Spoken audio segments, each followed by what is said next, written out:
Muito bem, meus compadres, vamos lá, aula 46, fluxo de energia biológica, continuando nosso edital. O que é energia biológica? É a energia utilizada, transformada e transferida pelos seres vivos para realizar seus processos vitais: crescimento, reprodução, movimento, manutenção celular e respiração. Pegou comigo esse termo? Guarda na caixinha. Energia biológica, utilizada para crescimento, reprodução, movimentação, manutenção muscular e respiração. A fonte primária de energia, de forma geral, é a luz solar, né?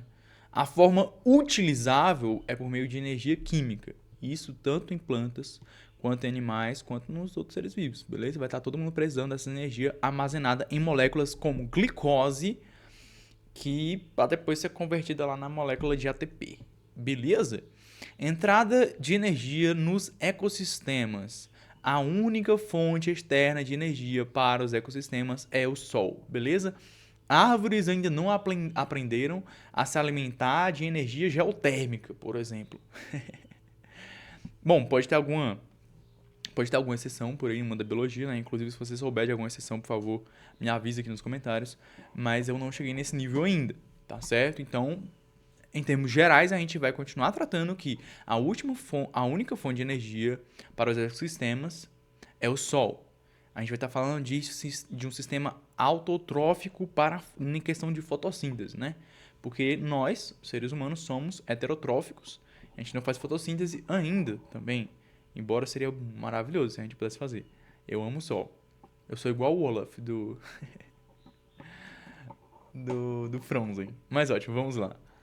Plantas, algas e cianobactérias convertem energia luminosa em energia química por meio de 6 moléculas de carbono, mais 6 moléculas de água, mais luz solar. Lá na clorofila vai acontecer o quê? Vai acontecer uma molécula de glicose e 6 moléculas de oxigênio. Essa é a representação da produção primária bruta, PPB, de energia do ecossistema.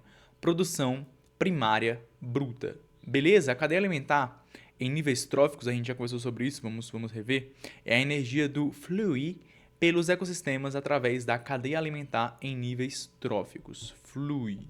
Está errado essa palavra bem aqui. Mas ótimo, flui.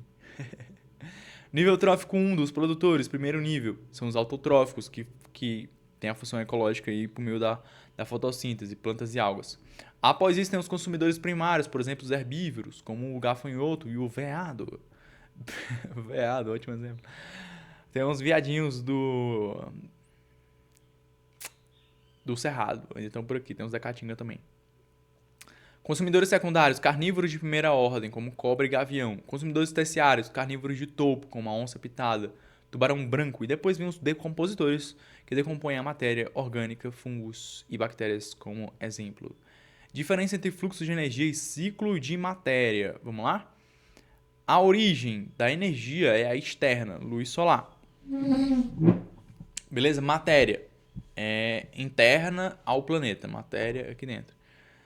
O ciclo não cíclica entra e se dissipa, né? Em termos, o fluxo de energia ele é não cíclico, ele é dissipatório, tá bom? Conforme as leis da termodinâmica, beleza? Na energia ela é não cíclica, na matéria ela é cíclica, né, sob certos aspectos, como por exemplo aí o ciclo do carbono e do nitrogênio, beleza? O destino final,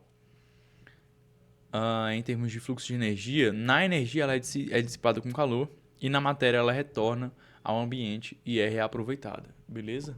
Então nada na natureza, nada se cria, nada se perde, tudo se transforma. Lei de Lavoisier é uma lei muito interessante, serve para aplicar em muita coisa nessa nossa vida. Eficiência energética e perda de energia. A cada nível trófico, cerca de 90% da energia é dissipada como calor, respiração e atividade metabólica. Apenas 10%, muito pouco, né? Assim, vendo assim de fora, muito pouco.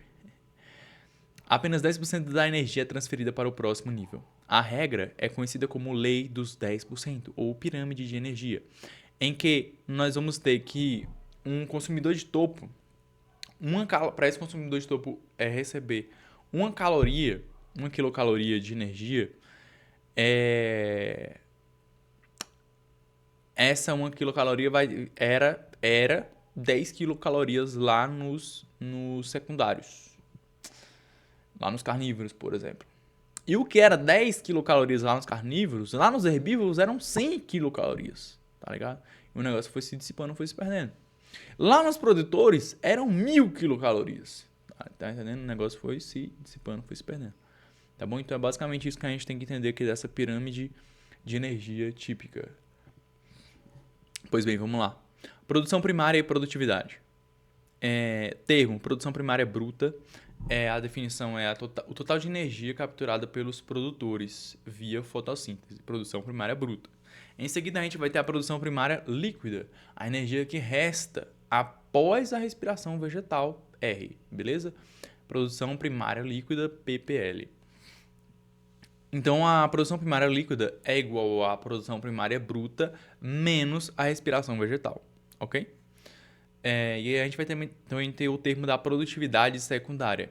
É aquela energia incorporada pelos consumidores, tá bom? Então, só para a gente entender, a produção primária líquida é realmente aquela que representa a energia disponível para os herbívoros, que é base de toda a cadeia alimentar. Show? Agora, quais são os fatores que afetam o fluxo de energia? Luz solar disponível, latitude e cobertura vegetal, temperatura e umidade, composição do solo, tipo de vegetação, a graminha ou se é uma floresta, a eficiência dos produtores e consumidores, distúrbios ecológicos, queimadas, poluição, desmatamento, beleza? São fatores que vão afetar aí o fluxo de energia, então vai acabar dissipando mais do que deveria, né? Realmente é uma perda. Aplicações ambientais e forenses. Na avaliação de impacto ambiental, a gente vai poder utilizar aí a medida de perda de produtividade em ecossistemas afetados, licenciamento ambiental, estimativas de biomassa e fluxo energético por hectare, monitoramento de área degradada, identificação de quebra de cadeias tróficas e controle de espécies invasoras, avaliação de desequilíbrios trópicos. Nas perícias em crimes ambientais, a gente vai ter a determinação de prejuízo energético e ecológico em certos biomas. Beleza? Aqui algumas das nossas referências, fundamentos da ecologia, economia da natureza, ecologia, indivíduos e sistemas, aí pra gente ICMBio, IBAMA e Ministério do Meio Ambiente. Um grande abraço, até a próxima aula.